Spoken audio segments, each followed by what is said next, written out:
네, 코하 코인 마켓워치 이준호 인사드립니다. 네, 올해 마지막 달 12월이 찾아왔습니다.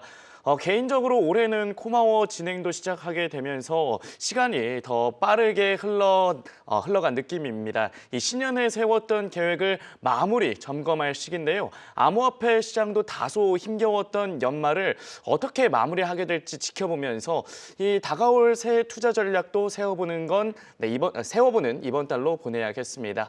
네, 이 두 분의 좀 연말 계획도 궁금해지는데요. 자세한 소식 전해줄 두 기자 함께 하고 있습니다. 블록체인 투데이 이은주 기자 그리고 블록스트리트 최주은 기자 어서 오십시오. 안녕하세요. 안녕하세요. 안녕하십니까. 안녕하세요. 혹시 두 분은 연말 계획 어떻게 좀 있으십니까? 네. 일본에 갈 겁니다. 일본이요? 일본 어디 가세요? 나고야. 나고야. 눈 내리는 네네. 고장에 그렇습니다. 아주 낭만적인 네. 이 계획을 갖고 계시고 훈 기자는 네. 저는 우리 웰커밍 분들의 성원에 힘입어서 우리 중케와 서울역에 가서 에? 헌팅을 해보려고 합니다. 이게 말도 안 되는 소리. 좋습니다. 저는 그런 계획은 없고 곧 크리스마스니까 성가 연습하면서 성당에서 미사를 드리며 보낼 것 같습니다. 헌팅 안 할 거고요. 이렇게 중케는 저를 버렸습니다.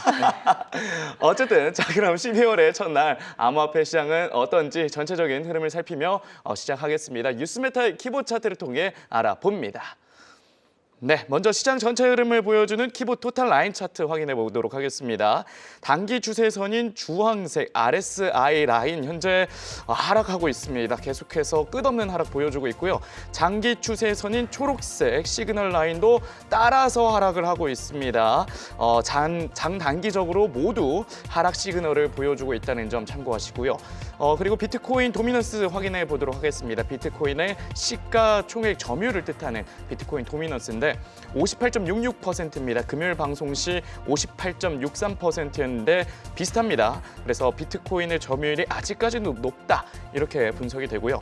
이어서 USDT의 시가총액 점유율을 보여주는 테더 도미넌스는 6.27%입니다. 금요일 저녁 5.96%였는데 이보다 상승을 했죠.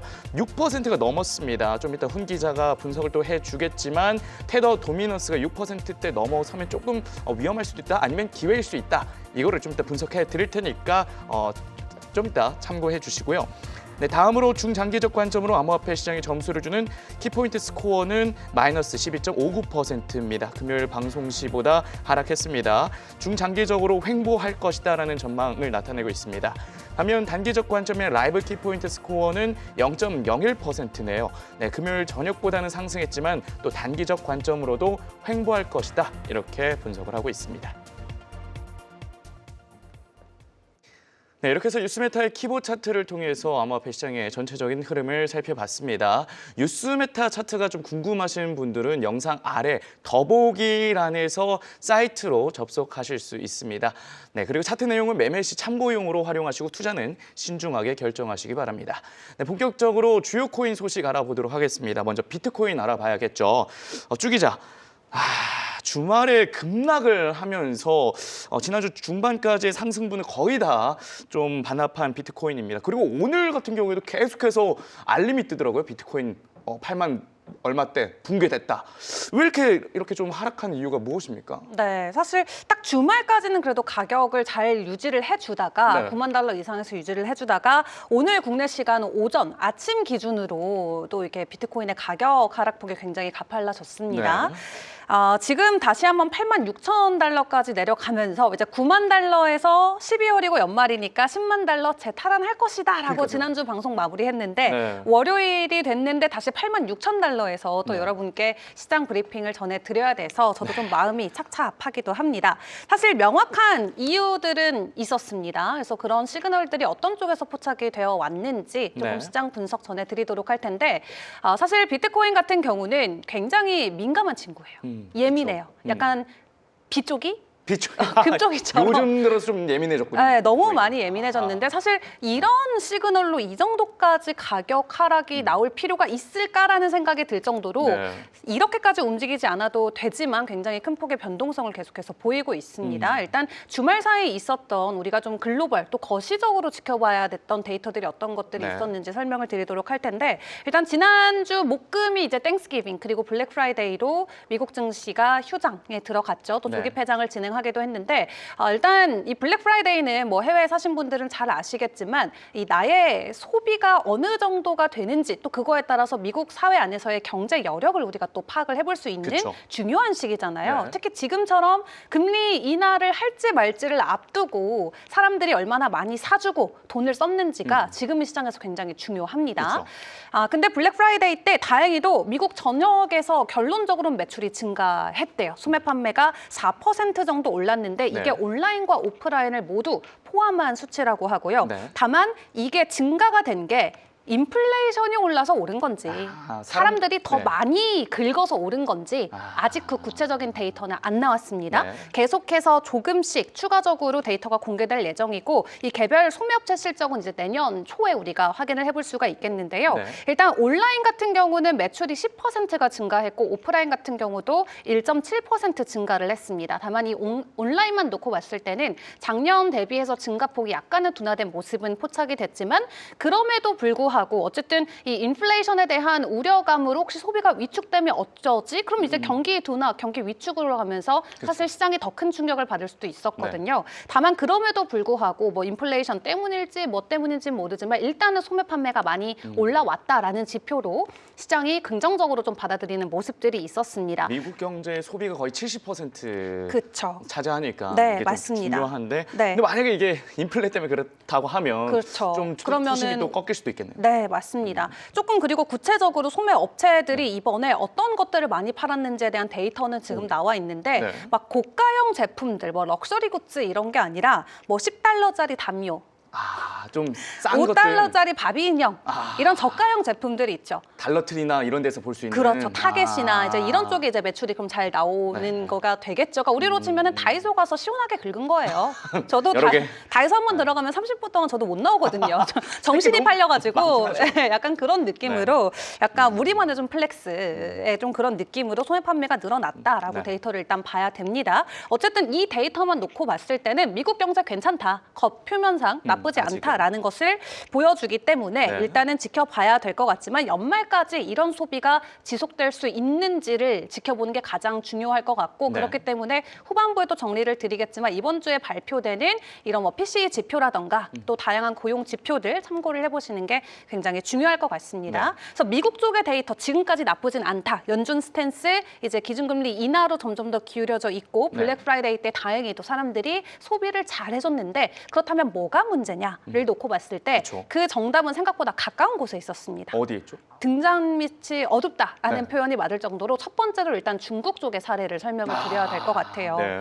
중국이 경기 부양한다고 돈 엄청 많이 풀었잖아요. 근데 AI 관련해서 막 투자한다고. 그렇습니다. 엄청난 투자, 1조 위안 패키지를 공개를 하고 네. 9월부터 실제로 돈을 막 풀고 있는데 부족한가 봐요. 그걸로 경기가 안 살아나고 있습니다. 그런 그래서- 지표가 찍혔군요. 네, 중국 쪽에서 11월에 이제 서비스랑 제조업 PMI가 나왔는데 네. 우리가 50 이상이면 확장, 50 미만이면 위축을 의미를 하죠. 근데 11월 중국의 제조업 PMI가 49.2로 8개월 연속 위축이 이어지면서 역대 최장 기간 PMI 위축 국면으로 지금 들어간 상황이고요. 네. 서비스 쪽 같은 경우도 49.5가 나오면서 3년 만에 위축이 이어지고 있는 상황입니다. 그렇기 때문에 중국의 내수가 여전히 굉장히 좀 불안하고 견고하지 못한 모습들이 지표에서 좀 포착이 되면서 네. 중국 쪽에 대한 우려감도 계속해서 나오고 있고요. 근데 이렇게 그러면 안 좋으면 중국 정부 입장에서 우리가 돈 이 정도 풀어봤는데 안 먹히네? 조금 더 쓰지 뭐.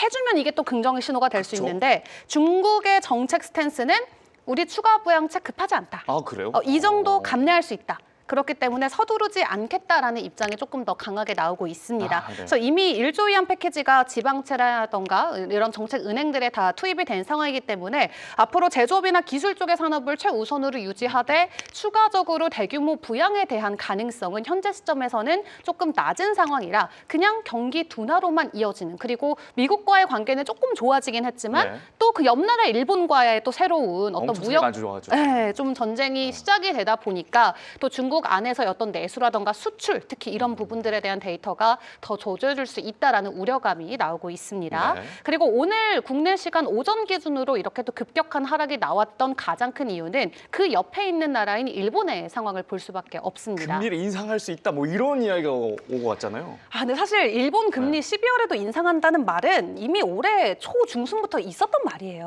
시장이 빠질 핑계가 필요한 거죠. 네, 이게 새로 나온 말이 아니라 네. 12월에 인상할 거 어느 정도 이미 다 예측하고 시장에서는 알고 있었습니다. 네. 근데 우리가 이미 올해 한 차례 이 엔캐리 트레이드에 대한 공포심을 느껴봤잖아요. 작년에 8월에. 작년 8월에 네. 느껴봤잖아요. 그때 이제 뭐 국내 증시뿐만 아니라 아시아권 증시가 말 그대로 폭락하는 그런 그렇죠. 증시의 모습이 나왔는데 지금 일본 2년물 국채 금리가 1%를 돌파하면서 2008년 만에 지금 거의 17년인가요? 네. 만에 최고치를 지금 올라간 상황이고 지금 일본 BOJ 회의에서도 지금 12월 혹은 내년 1월 포함해서 금리 인상을 할 확률이 90% 이상, 그러니까 무조건 한다는 네. 거죠. 이런 가능성이 올라오면서 다시 한번 이 엔캐리 트레이드 청산에 대한 가능성이 크게 올라오고 있습니다. 어쨌든 그때도 저희가 한번 경험을 해봤지만 이 엔화가 굉장히 저금리에 있었기 때문에 네. 전 세계에서 엔화를 빌려다가 여기에도 투자해 저기도 그렇죠. 투자해 했던 거가 금리가 올라가면 다시 그걸 이제 강제 청산을 청산해야 하던가 되니까. 매각을 해서 네. 돌려줘야 되잖아요. 그런 과정에서 일본뿐만 아니라 글로벌 금융이 하나가 돼가지고 변동성을 크게 겪을 수밖에 없다는 거고 이럴 때 결국에는 가장 먼저 타격을 받는 게 비트코인이다라는 게 이번 데이터에서도 확인이 되고 있습니다. 근데 작년 8월 때는 그래도 급격하게 좀 네.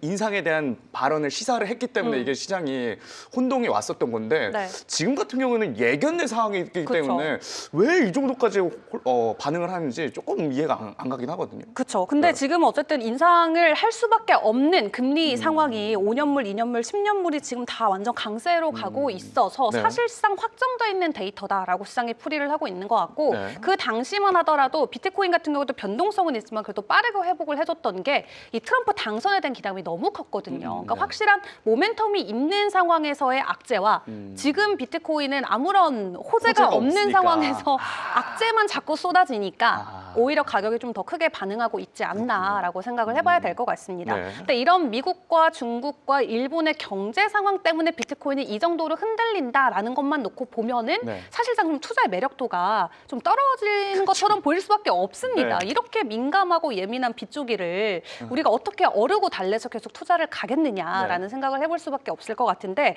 현실적으로 그만큼 비트코인이 10월 기준으로 12만 4천 달러의 최고점을 찍으면서 네. 이미 고점 구간대 가격이 위치해 있었던 게 가장 크게 사실 작용이 되고 있는 것 같아요. 그러니까 고점에 대한 어떤 그런 변동성과 위험성이 여러 가지 좀 거시 이슈들과 맞물리면서 시장 안에서 변동성이 커지고 있는 상황이고 네. 이렇다 보니까 실제 우리 안에서의 데이터를 놓고 보더라도 시장 약세에 대한 흐름들은 계속해서 이어지고 있습니다. 네. 특히 11월 이제 어제 마무리가 됐었죠. 현물 거래소 안에서의 거래량이 계속해서 감소됐다라는 데이터도 나왔는데요. 네. 1조 5천억 달러 정도가 총 거래량이었습니다. 전월 대비해서 26%나 하락을 한 수치고요. 올해 6월 이후로도 최저치까지 내려간 상황입니다. 그리고 가장 많은 거래량을 가지고 가는 바이낸스만 놓고 보더라도 26% 정도 거래량이 감소가 되면서 사람들이 이제 더 이상 비트코인을 사거나 팔거나 하지 않는 모습으로 점점 좀 시장의 모습이 개편되고 있다라고 설명을 드려야 될 것 같아요.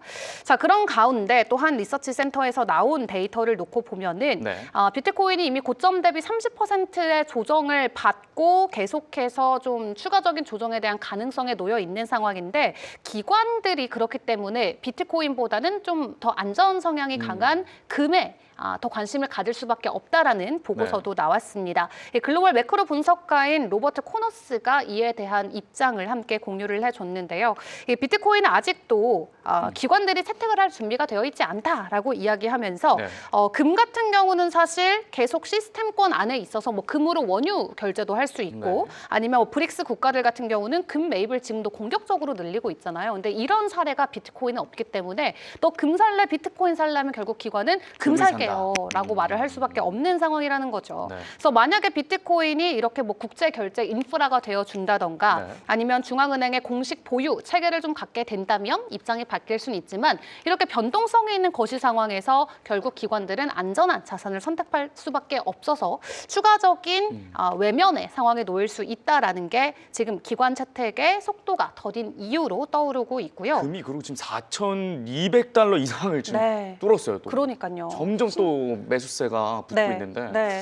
사실 금도 지금 신고가 랠리가 이어지고 있고 S&P도 결국 그 우리 조기 폐장하는 날 추가 상승을 만들어내면서 7개월 연속 월봉 기준으로 플러스권 마감을 지었거든요. 근데 네. 비트코인은 10월 지금 마이너스, 11월 마이너스, 2달 연속 마이너스예요. 그러니까 기존의 다른 자산들과는 확연하게 비트코인과 암호화폐 시장이 좀 반대되는 성향의 모습을 보여주고 있다라는 게 더욱더 좀 극대화가 되고 있는 것 같습니다. 네. 그래도 과거 사이클을 기반으로 놓고 분석을 해볼 때 이 정도의 매도 압력이 나왔으면 이제 어느 정도 완화될 시점이 다가오고 있다라는 지표도 있습니다. 네. 매해마다 이 땡스기빙 데이를 기준으로 차트를 놓고 봤을 때 올해를 제외하고는 지난 2024년, 23년, 20년, 17년도 모두 강한 상승을 보였던 거를 확인을 해볼 수가 있겠는데요. 네. 그렇기 때문에 지금도 이 땡스기빙을 기준으로 추가 하락이 나왔었던 비트코인이지만 과거 사례를 놓고 봤을 때 이때가 늘 극단적 공포 구간에서 대형 좀 고래들이 매수를 해주는 구간이어서 네. 추가적인 상승을 만들어줄 수 있지 않을까 하는 바닥의 신호로도 해석을 하고 있습니다. 실제로 대형 투자자들이 지금 롱에 대한 포지션 구축을 계속해서 늘려가고 있는 상황이라고 하고요. 주봉 기준으로 RSI를 놓고 봤을 때도 네. 지금 30 정도로 확인이 되고 있는데 이제 과매도 구간으로 정말 진입을 하는 그 과정에 있기 때문에 네. 역사적 반등 구간과 상당히 유사하다. 그래서 팔 사람 다 팔았고 이제 여기 최저점에서 올라갈 일만 남았다라고도 좀 풀이를 기회일 해볼 수 수도 있는 네. 데이터가 될 것 같습니다. 자, 다만 여기서 조금 불안한 요소도 있어서 좀 설명을 드려야 될 것 같은데 네. 매주 일요일이면은 이제 오렌지 닷을 뭐 이야기하면서 네. 월요일 개장과 함께 늘 비트코인을 매집해줬던 마이클 마이클 세일러가 이번에 조금 네. 다른 말을 했습니다. 보통은 여기다가 뭐 주황색 점을 더하면 어떨까 이런 글 하나를 딱 쓰거든요. 근데 네. 이번에는 start adding green dots 이렇게 이야기를 하면서 초록색. 주황색 점이 아니라 초록색 점을 더하면 어떨까 이런 말을 해요. 그럼 매도인가요? 근데 시장에서 이제 코인 시장에서는 빨간색이 보통은 하락이고, 하락이고. 네, 초록색이 뭐 매수라던가 매수점. 상승의 의미긴 하거든요. 근데 지금까지 본인은 주황색 점이 바이의 시그널이었는데 네. 여기서 초록색은 무슨 의미냐 도대체 시장에서 이제 이거를 놓고 5만 가지 케이스가 지금 다 나오고 있습니다. 네. 근데 크게 뭐 3가지 정도로 해석을 해볼 수 있다라고 하는데 첫 번째가 이제 마이크로 스트래티지의 주식을 바이백하는 거. 그리고 두 번째는 좀 재무 구조에 변화를 주는 시그널일 수 있다. 아니면 비트코인을 아예 매도할 매각한다. 수도 있는 가능성을 시사한 걸 수도 있다라고 했는데 네. 불과 며칠 전만 해도 다른 인터뷰에서 나 비트코인 안 판다라고 다시 한번 이야기를 해줬기 그쵸. 때문에 며칠 만에 또 비트코인을 매도하기에는 너무 그건 피노키오처럼 다른 말을 하는 게 아닐까 싶어서 좀 주식이나 회사 재무 자체에 대한 좀 변화를 예고하는 글이 아닐까 좀 추측이 되고 있습니다. 아니면 이더리움을 산다? 뭐 이럴 수도 있을까요? 갑자기 갑자기. 예상하지도 못한 그쵸. 때로 방향성을 틀 수도 있을 것 같고요. 네. 지금 마이크로 스트래티지 같은 경우는 어쨌든 비트코인 65만 개를 들고 가면서 전 세계 1위 기업에 있는데 주가가 지금 고점 대비해서 거의 70%나 손실 구간에 있기 때문에 네. 확실히 뭔가 변화를 줘야 되는 구간은 맞다. 음. 근데 다만 그게 비트코인을 매도해서만 아니기를 그건- 바란다. 그거는 네, 절대 거기까지는 좀 커뮤니티에서는 좀 이야기를 하고 있는 것 같습니다. 그런 가운데 블랙락의 좀 주요 임원 중 한 명인 크리스티아노라는 분께서는 이 비트코인 ETF가 아주 블랙락 안에서도 효자 상품이다라고 이야기를 하면서 앞에서 마이클 셀러는 비트코인 매입해서 주가가 70% 하락하는 결과가 좀 초래가 되기도 불효자가 됐지만, 네, 네. 블랙락에서는 여전히 회사 최대 수익원이다라는 평가를 받고 있다고 합니다. 그렇군요. 지금 블랙락이 전체 운영하고 있는 ETF가 무려 1,400개에 달한다고 하는데요. 그중 비트코인의 ETF인 IBIT는 그 1,400개 중에 하나일 뿐입니다. 네. 근데 총 운용 자산이 지금 비트코인과 관련된 펀드만 1,000억 달러가 넘어서면서 최단기간 70억 달러를 돌파해낸 아주 효자 상품으로 등극이 됐다고 하고요. 네. 10월 한 달만 놓고 보더라도 이 수수료 수익이 2억 달러를 돌파할 만큼 블랙락 입장에서는 앞으로도 놓치고 싶지 않은 계속해서 가져가고 싶은 상품으로 떠오르고 있다고 합니다. 네. 그래서 기관 쪽이든 기업 쪽이든 지속적인 관심과 이 추가적인 매수의 주체가 존재한다는 게 시장에는 긍정의 시그널이기 때문에 세일러가 이제 무엇을 의미할지는 조금 더 지켜봐야겠지만 블랙락 쪽에서는 여전히 비트코인에 대한 애정을 보여주고 있는 상황이고 자 그렇다면 이번 주에 우리가 좀 시그널을 그래도 잡아봐야 되잖아요. 그렇죠. 앞에서 중국과 일본과 또 미국의 사례를 통해서 이 글로벌 거시경제 불확실성이 비트코인의 가격 하락을 야기하고 있다 설명을 드렸는데 네. 이번 주에 발표된 또 주요 지표들이 대거 있어서 이 부분도 여러분들이 함께 점검을 해보시면 좋을 것 같습니다. 네. 일단 오늘 연준 의장 연설이 준비가 돼 있습니다만 뭐 직접적으로 이 FOMC와 관련된 발언은 안 나올 것이다라고 시장이 좀 예측을 하고 있고요. 네. 그리고 3일에는 졸츠랑 ADP 고용 보고서가 나옵니다. 그래서 고용 쪽의 데이터를 보고 가장 중요한 건 연준이 제일 선호하는 인플레 지표 PCE 데이터가 그렇죠. 또 오는 6일에 발표가 되기 때문에 이번 주에 쏟아질 고용과 이 인플레 지표들에 따라서 네. 비트코인의 추가 변동성이 크게 나올 수도 있어서 이번 한 주는 여러분들이 경제 일정 잘 체크하시면서 투자를 이어가 보시는 게 좋을 것 같습니다. 네, 좋습니다. 고용지표, 물가지표가 계속 이제 발표될 거기 때문에 저희 코마오에서 계속해서 살펴드릴 테니까 함께 해주시기 바라겠습니다. 비트코인 이슈 저희 살펴봤고요. 훈 기자, 네네네. 비트코인 금요일 방송에서 역사는 반복된다 하시면서 이순신 드라마 포스터까지 보여주셨는데 현재 네네. 역사가 반복되고 있는 상황입니까? 뉴스메타의 메타 차트와 이 알파 차트 보면서 현재 상황 좀 살펴주시죠. 네, 뭐 여러분 뭐 주말 동안 이제 해피해피하게 보내다가 갑자기 월요일 아침에 네. 또 벌벌벌 떠시는 분들도 생겼을 텐데 맞아요. 여러분 죄송합니다. 제가 벌벌벌 떨었습니다, 여러분. 네? 제가 전 방송 끝나고 노트북 가방을 잘못 가져가는 바람에 제 버즈 무선 이어폰을 스튜디오에 놓고 갔어요. 그래서 어제 아무도 없는 이 깜깜한 스튜디오에 제가 들어와서 네. 벌벌벌 떨었습니다, 여러분. 아. 자, 네. 저도 여러분 깜깜한 스튜디오에서는 벌벌벌 떨 수 있지만 차트에서는 여러분 벌벌벌 떨지 않습니다. 그래서 한번 어떻게 흘러가는지 보겠습니다. 그쵸. 메타 차트 와 보면 네. 이제 단기적으로는 이쪽부터 계속 이제 매수세가 발현돼서 이때 제가 사실 매수해라라고 강조했던 부분부터 쭉 올라왔고 그쵸. 그리고 이제 갑자기 훅 꺾였어요. 꺾인 이유 바로 이제 알려드릴 것인데 네. 이렇게 쭉 꺾여서 또 벌벌벌 떠시는 분들이 있는데 여기서 떨면 된다 안 된다 절대 안 됩니다. 벌벌 떠시는 것은 저처럼 깜깜한 스튜디오에서만 가능합니다. 자 그리고 알파 차트 와서 네. 자 지금 노랭이 선 밑으로 갑자기 쭉 빠졌는데 공교롭게 그나마 다행인 거는 여기 좀 바이 시그널 비슷한 게 또 발현이 했어요. 다행이네요. 그리고 네.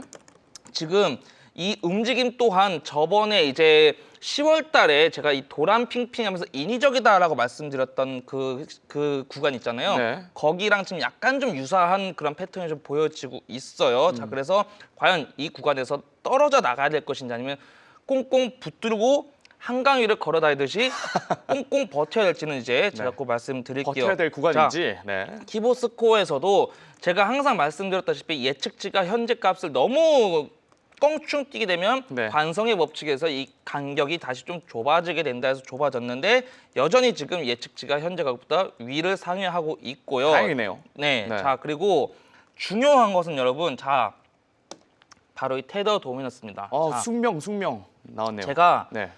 말씀드리면서 전 방송에서 이번 달, 즉 11월 달에 주요 저항대로 6%를 잡아드렸고 네. 여기를 안착하면 됐습니다. 자, 여러분. 여기를 안착하면 안 된다는 말씀이겠죠? 네. 자, 그래서 일봉으로 좀 확대해서 보면 쭉 오다가 계속해서 여기서 이렇게 하나, 둘, 셋, 넷, 5개를 만들면서도 여기 계속 막혔고 이 부분에서 하필 또 업비트 해킹 뉴스가 나왔고 그리고 테더 도미너스 일봉을 1시간 봉으로 네. 이렇게 더 세분화시키면 오늘 아침까지도 여기 근처에서 이렇게 싸우고 네. 있었어요. 있었다가 8시가 되자마자 바로 여기를 껑충 뛰더니 이렇게 쭉 올라갔죠. 자, 그렇네요. 그래서 지금 테더 도미넌스가 갑자기 너무나 무섭게 가파르게 올라오는데 여러분 제가 전에 또 뭐라 그랬죠, 여러분? 시나리오상 제가 여러분 여기 숙명여대 여러분 보이시죠? 네. 이 숙명적인 구간이라고 제가 잡아드렸잖아요. 네. 이 구간 어디인가 오면은 다시 또 도전을 해야 된다고 제가 말씀드렸어요. 테더 그래서 도미넌스가 저 정도 가면 네, 그래서 네. 지금 이 구간을 뭐 정확히 몇 %라고 제가 안 잡았죠. 안 잡은 이유는 이렇게 크게 갑자기 쏟을 가능성을 이제 염두에 두고 이렇게 제가 미리 잡아드린 것이거든요. 네. 그래서 지금부터 사실상 여기서 설령 다시 이게 오른다고 하면은 여기서 한번 다시 또 숙명적으로 우리가 도전을 해야 되는 구간이 맞습니다. 네, 그래서 지금 테더 도미넌스상 어떻게 보면은 지금 갑자기 철랑 가슴이 뛸 수 있는 그런 네. 시츄에이션이 벌어져가지고 여기서 이제 끝이 아니냐 할 수 있겠는데 제가 여전히 여기 구간에서는 우리가 이 숙명여대의 홍보대사가 각각 돼야 된다고 제가 다시 한번 말씀드리겠고요. 그만큼 자, 매수 그리고 타점 잡기가 좋다. 네, 그리고 네. 지금 이 토탈 차트 제가 강조 드렸잖아요. 자, 그래서 이 토탈 차트도 사실 제가 말씀드리면서 이 주봉 단위로 제가 말씀을 드렸어요. 네. 그래서 제가 여기 2.77T를 그리고 밑에 2.68T를 잡으면서 여기를 기점으로 어쨌든 상승해 주는 것은 좋으나 이 상승분에 대해서 다시 되돌림을 형성할 수 있고 여기서 횡명보를 형성할 수 있다고 제가 말씀드렸어요. 네. 자, 그래서 지금 그게 그대로 발현이 되고 있는 것이고요. 네. 이제부터는 그럼 어떻게 바라봐야 되냐? 이제부터는 말 그대로 다시 오를지 내릴지 두 가지 시나리오가 있겠죠. 네. 자, 그러면 두 가지 시나리오의 변곡점을 어디서 잡아야 되냐? 아더스 차트부터 여러분 보여드리겠습니다. 아더스 차트. 예, 요게 다시 말씀드리지만 네. 비트코인 빼고 아니죠. 그 전체 시총에서 10개. 상위 10개 뺀 네, 거. 10개 네, 빼고. 나머지 말씀드린 거고 제가 여기서 불멸의 우리 장군님을 제가 소환을 해드렸습니다. 네. 자, 여러분 그러면서 제가 이것도 다시 일봉으로 좀 확대를 해드리면 네. 지금 가장 좋은 시나리오는 이 아더스 차트가 이 주황색 박스대인 217, 8 빌리언 요 박스대를 다시 회복해주는 게 가장 급선무입니다. 네. 그래서 여기를 다시 회복해서 여기서 이제 이 차트를 형성해주면서 다시 이제 한번 상승 노리는 요 시나리오가 가장 베스트 시나리오겠고요. 네. 그게 아니라면 여기서 만약에 빠진다 여러분. 자, 제가 말씀드렸죠. 변곡을 어디서 잡아야 되냐? 두 번째 시나리오는 이게 같이 빠지는 시나리오를 말씀드린 거예요. 테더 도미넌스 좀 더 올라가고 비트코인 더 빠지고 이 아더즈 자체가 더 빠졌을 때 네. 제가 저번 방송에서 말씀드렸는데 이 수치가 196 196 정도가 오면은 여기서 다시 또 기술적인 반등을 발현시킬 거예요. 그래서 지금 아더즈 차트 기준으로 여러분 일단 196이라는 숫자를 제가 말씀드렸고요. 네. 자, 그리고 이 비트코인 차트 주봉 차트에서 자, 여러분 이 준반등 시나리오가 제가 메인이라고 말씀드렸어요. 네. 자, 그래서 근데 준반등 시나리오의 메인이라는 그 전제 조건이 무엇이냐면 저번 주 양봉으로 잘 끝나 주었고요. 네. 이번 주도 양봉으로 끝나고 다음 주까지도 양봉 끝나면서 이 9279를 다시 안착해 주는 겁니다. 그러면 이렇게 다시 올라갈 수가 있어요. 그러면 일단 이번 주는 가장 베스트 시나리오는 주봉상 이 전체 음봉이 양봉으로 변환이 돼야 되겠죠. 네. 그리고 가장 베스트는 9279달러를 다시 잡아 먹어주는 것이겠죠. 그래서 요거가 베스트 시나리오인데 이것이 안 될 수도 있겠죠. 자, 그러면은 다시 일봉으로 돌아와서 여러분, 자 비트코인 일봉으로 돌아와서 제가 미리 네. 82,360달러와 78,900달러와 주요 그 지지선이네요. 밑에 75,340달러를 네. 제가 잡아드렸었죠. 그래서 만약에 테더 도미넌스가 더 가파르게 올라가면서 그 시가총액 차트도 떨어지기 시작하면 당연히 또 비트코인도 우르도 떨어지면서 우리에게 또 벌벌벌 겁을 줄 것이거든요. 네. 그러면 겁을 먹는 척 하다가 이런 가격대가 오면 여러분 그때는 다시 또 기회다. 기회다. 아하. 그래서 집중하셔야 되는 구간인 것입니다. 그래서 네. 변곡은 크게 앞으로 이 가격대 82,360달러와 78,900달러와 75,340달러 선에서 발현이 될 것이나 네. 현재 가능성은 밑에 7만 달러의 이 밑에 7만 달러는 현재 그렇게 가능성이 지금 높지는 않아요. 지금 사실상 이 8만 달러 이 사이에서 또 기술적인 그런 반등세와 또 많은 또 이제 신규 매집 세력이 또 발현이 될 것으로 보이기 때문에 네. 이 가격대 특히 82,360달러를 좀 집중적으로 보셨으면 좋겠고요. 네. 자, 그리고 또 다른 일봉 차트에서 제가 또 하나 가격대를 말씀드리자면 현재 지금 제가 이것도 여러분 뭐 보셨으면 아실 텐데 이 86,360달러를 요거를 좀 잘 지켜주고 있어요. 네. 사실 요거를 좀 잘 지켜주는 게 가장 베스트긴 하거든요. 근데 요게 또 앞서 말씀드린 그런 시나리오에서 떨어진다, 빠진다 했을 때는 지금 여기 그 하단에 파란색 추세선 겹치는 구간이 있을 거예요. 네. 그래서 여기 83,000달러, 84,000달러인데 여기를 한 번은 터치를 할 것으로 보이고 그러면서 좀 더 하락세가 발현이 된다고 하면은 네. 81,200달러 요 가격대도 여러분 인지하고 메모하고 계시다가 81,200달러. 네, 이런 아. 가격대가 오면은 네. 여기서 또 집중적으로 매수를 하셔야 될 것으로 보여요. 왜냐? 제가 테더 도미넌스에서 여기 구간, 이 숙명여대가 보이는 이 구간에서는 네. 집중적으로 또 우리가 이 하락하는 시나리오를 가지고 우리가 대응을 해야 된다고 제가 노려볼 말씀드렸잖아요. 만하다, 저희가 그래서 보면. 여기서는 손익비가 매우 좋기 때문에 네. 좀 더 빠지면 제가 앞서 말씀드린 그 가격대들 잘 체크하시면서 거기서 대응을 하시면 되고 그리고 지금 구간에서 만약에 바로 쏘아 올린다면은 네. 앞서 주봉에서 말씀드렸던 92,279달러를 빨리 서둘러서 정복을 하냐 네. 이것이 가장 중요한 현재 상황으로 보면 되겠습니다. 네, 비트코인 같은 경우 이제 87,000달러 선이 붕괴되면서 좀 많은 분들이 걱정을 하실 텐데 지금 훈 기자가 지지선 잘 말씀을 해주셔가지고 이 부분 투자하실 때 참고하시면 좋을 것 같습니다. 네, 다음은 이더리움 확인해 보도록 하겠습니다. 이더리움 같은 경우에는 3,000달러 선 또 무너졌습니다. 이틀 뒤면 지난번에 전해주신 이더리움 관련된 소식이 있었잖아요. 후사카 업그레이드가 있는데 아무래도 이 업그레이드 이후를 기대해 봐도 좋을까요? 어떻습니까? 사실 뭐 비트가 힘을 못 써주면 네. 그 누구도 갈 수 없다 소용이 없죠, 시장에서는. 사실. 네, 네. 그런 상황인데 사실 네. 오늘 제가 준비해온 이더리움 관련 데이터들과 내용들도 다 긍정적인 것들이거든요. 그래요? 네, 근데 다만 네. 가격 자체가 비트의 하락과 함께 이더리움도 지금 2,800달러까지 밀려 내려간 상황이어서 네. 가격은 조금 약세이지만 시장에서 포착되고 있는 긍정적인 시그널들은 어떤 것들이 있는지 하나하나 설명을 드려보도록 하겠습니다. 네. 자, 가장 중요하게 봐야 되는 건 역시나 이 기관발 물량이겠죠. 지난주 금요일에도 조기 폐장을 하긴 했습니다만 추가적인 유입이 포착이 되면서 그날 하루 동안만 들어온 금액이 결국에는 이 7천만 달러를 넘어서는 모습을 보였습니다. 네. 그중에서도 블랙락의 물량이 압도적으로 많은 비중을 나타냈는데 지난 5거래일 연속으로 이 기관들이 현물 쪽에 대한 매수세를 이어가줬다. 긍정적인 시그널로 볼 수가 있겠고요.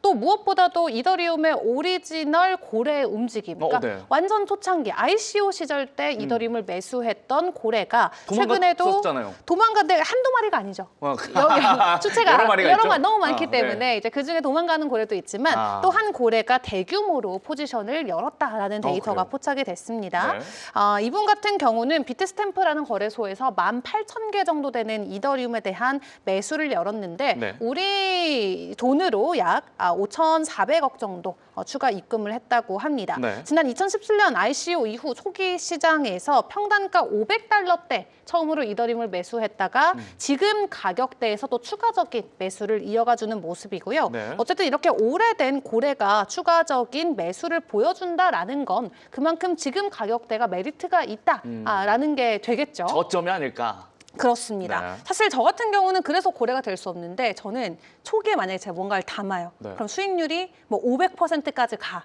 그럼 그 숫자를 놓치고 싶지 않은 거예요. 500% 여기서 물을 타면은 이게 200%가 되고 아. 100%도 될 수 있는데 빠지잖아요. 나 500% 수익 내는 여자야. 그게 중요하시군요. 이 숫자에 꽂혀가지고 네. 물을 못 합니다.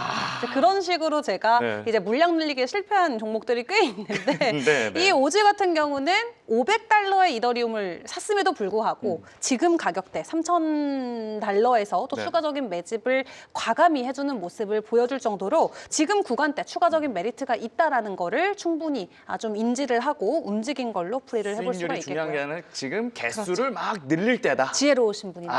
그렇군요. 네, 저도 이렇게 배워갑니다.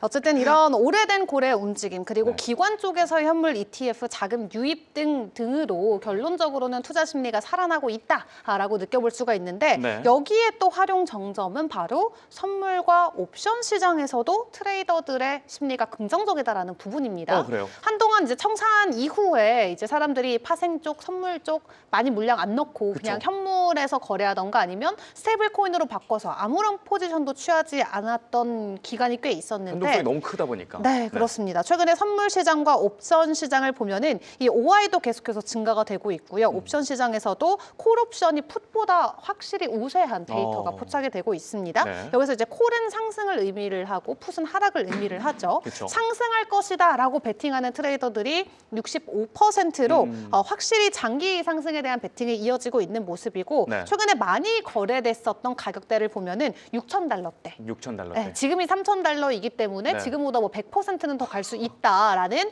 확실한 상승에 대한 베팅을 파생 상품 쪽에서는 트레이더들이 계속 하고 있는 것 같습니다. 좀 무서운데요? 이거 10월 10일 날 콜 네. 옵션이 청산이 나가지고 가격이 쭉 밀린 거잖아요. 네. 근데 6,000달러대 걸어놓고 이거 또 만약에 하락하면 이거 다 청산 나가지고 그렇죠. 밀리는 그렇죠. 거 아닌가. 맞습니다. 무섭기도 한데. 네, 그래서 누구라도 총대 매야죠. 아무도 총대를 안 매면 더 못 갑니다. 누군가는 매고 저 멀리서 앞장서서 가줘야 가줘야. 뒤에서 이제 막 말 타고 전장대도 먼저 가잖아요. 그쵸. 그럼 뒤에 이제 그 쫄병들이 이렇게 뛰어가지고 이렇게 네. 가잖아요. 이제 우리는 이제 뒤에 열심히 쫓아가야 쫓아가야 되고 된다. 앞에서 누군가 가서 이제 깃발을 들고 말을 타고 달려가줘야 시장이 또 가는 거기 때문에 어쨌든 다행인 건 네. 총대를 매주는 사람이 지금 있다는 건 일단은 다행이네요. 우린 아니다. 네. 우린 아니긴 한데. 우린 아니다. 누군가는 해주고 아, 있다. 네. 그래서 누군가는 6,000달러의 가격 상승을 예측을 하고 이제 파생 상품 쪽에서는 그런 좀 옵션이 계속해서 증가되고 있다. 근데 이런 지표들이 모여서 결국에는 투자 심리 개선을 만들어내는 것이기 때문에 네. 이더리움 쪽의 데이터 최근에 봤을 때는 상당히 투자 심리가 많이 돌아오고 있다라고 풀이를 해볼 수가 있겠습니다. 네, 다행입니다. 그래도 투심이 좀 돌아오고 있는 이더리움인데 훈 기자. 네네네. 지난 금요일 방송에서 이더리움이 민생 지원금이 될 수 있다 이런 표현을 하셨습니다. 그런데 주말까지 괜찮다고 오늘 급락세 보여주고 있는데요. 네. 뉴스메타의 메타 차트, 알파 차트 보면서 이더리움의 현재 상황 살펴주시죠. 네, 우리 뭐 갑작스럽게 민생지원금이 된 이더리움 네. 메타 차트부터 살펴보면 네. 역시나 이제 이 주황색 선이 갑자기 꼬꾸라지면서 이 셀 매도 시그널이 좀 나오긴 했는데 자 그래도 여전히 알파 차트를 보면은 이 노랭이 노랑선이 그래도 꾸준하게 이제 완만한 경사를 그래도 그리고 있어요. 물론 여기 지금 갑자기 깨지면서 이격이 발생하게 했는데 네. 이 이격 빨리 다시 서둘러서 이제 회복해 주는 것이 중요하겠고요. 네. 자, 이 키보스코에 와서도 지금 예측치가 현재치를 갑자기 하회했으나 다시 여기서 골든 크로스가 좀 발현이 됐어요. 그래서 지금 구간이 어떻게 보면 단기적으로 또 저점으로 작용할 수 있을지 이제 시장 상황 보면서 체크를 해야 되겠죠. 네. 자, 그런데 여러분 지금 대부분 우리 웰커미 분들 갖고 있는 코인이 아마 알트코인이 많을 것이고 알트코인 지금 물려 계신 분들 그리고 최근에 진입했다가 또 물린 분들 많으실 겁니다. 그래서 항상 제가 네. 주의해라, 체크해라 하고 하는 것들 지표를만 잘 살펴보셨어도 이런 뭐 마이너스 이런 것들은 피할 수가 있었을 것입니다. 제가 다시 테더 도미넌스 보여드리면 제가 분명히 여기서 이 6%를 안착하면 안 된다. 주요 저항대라 빨리 깨주라고 제가 빌고 여러분들께도 체크하라고 말씀드렸어요. 그래서 네. 이런 것들을 계속 체크를 했으면 오늘 아침까지 뭔가 여기를 계속 지키고 있네라는 것을 미리 또 인지를 할 수 있었다는 것을 제가 좀 다시 말씀을 드리겠고요. 네. 자 그러면 이더리움이 지금 차트상으로 지금 제가 네. 1시간 봉이 요새는 좀 중요해서 1시간 봉 보여드릴 건데 이더리움 1시간 네, 봉이요. 제가 전 방송에서 계속 뭐라고 강조했었냐면 여러분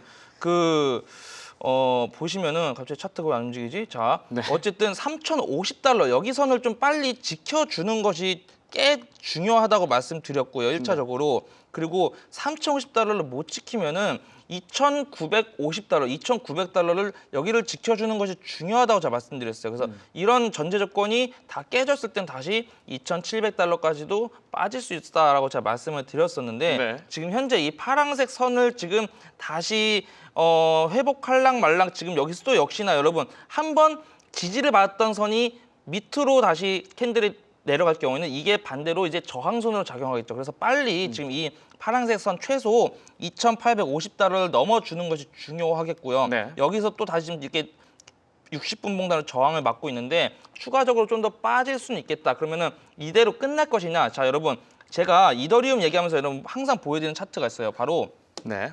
이 이더리움 비트코인 차트입니다, 여러분. 이더리움 가격을 비트코인으로 비교하는 거예요, 비교한 여러분. 자, 차트. 네. 제가 요것도 주봉이라고 여러분 주봉 단위로 봐야 된다고 말씀드렸고 일전에 여기 0.03004와 0.02608 이 두 개 선 두 개를 제가 잡았어요. 그래서 네. 어찌 되었건 여기를 안 찍고 가면 좋으나 지금 그런 그림이 나오다가 또 여기 안 나오죠. 네. 행보하는 모습. 점점 높은 확률로 이 선 둘 중에 하나는 무조건 찍고 올라갈 겁니다. 그래서 그래서 이더리움 가격에는 안 좋은 거겠죠? 여기까지 내려올 때까지는 그래도 추가 하락이 있을 수 있겠다라고 제가 말씀드린 거고 그래서 네. 추가적으로 2,700달러는 다시 우리가 좀 이미 마음의 준비를 하셔야 되겠다. 자, 그러면 그렇게 끝날 것이 아니라 여러분 그렇게 됐을 때 테더 도미넌스가 숙명스에 점점 더 가까워지겠죠. 네. 반대로 차트는 반대로 움직이니까요. 그쵸. 자, 그래서 이 차트도 여러분 이더리움, 비트코인 이 차트도 항상 보시면서 이 제가 미리 말씀드렸던 이 구간을 터치하는 때가 오면 네. 그때 좀 더 기다렸다가 이 터치를 할 때 매수를 하시는 것이 손익비적으로 상당히 좋을 것입니다. 그리고 그게 결국 또 여러분들께 기쁜 웃음을 가져다 드릴 것입니다. 네, 이더리움 차트 분석까지 살펴봤습니다. 오늘 이 코인 장이 좋지 않다 보니까 500분 이상의 시청자분들이 함께 해주고 계십니다. 계속해서 저희 어떻게 대응하면 좋을지 알려드리고 있으니까 함께 해주시고요. 좋아요 한 번만 더 눌러주시면 저희 방송 제작하는 데 큰 도움이 될 것 같습니다. 자, 그 다음으로는 리플 살펴보도록 하겠습니다. XRP인데요.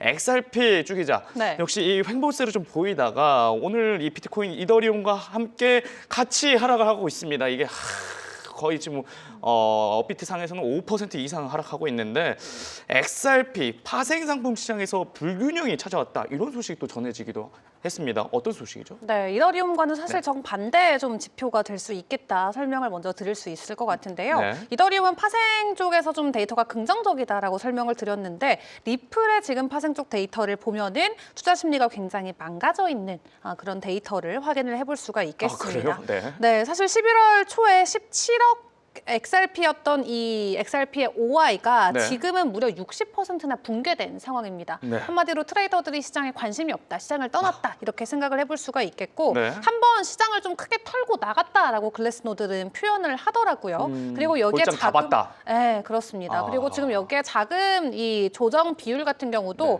0.1%에서 지금 0.01%로 거의 제로 상태에 다다랐는데 네. 이게 좀 쉽게 말씀드리면 그냥 트레이더들이 리플 이제 상승 안 한다.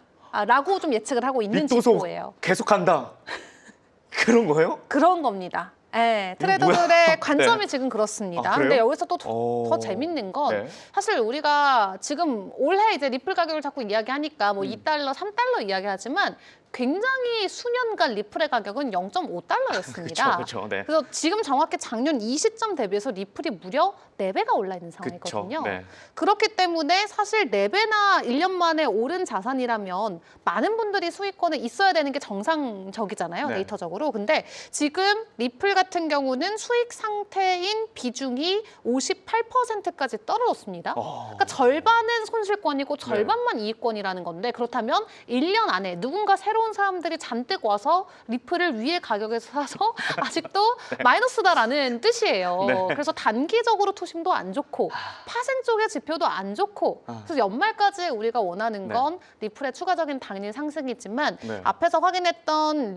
이더리움이나 비트코인과는 조금 다르게 파생 쪽에 대한 심리가 상당히 좀 약하다라고 메말랐군요. 설명을 드려야 될 것 같습니다.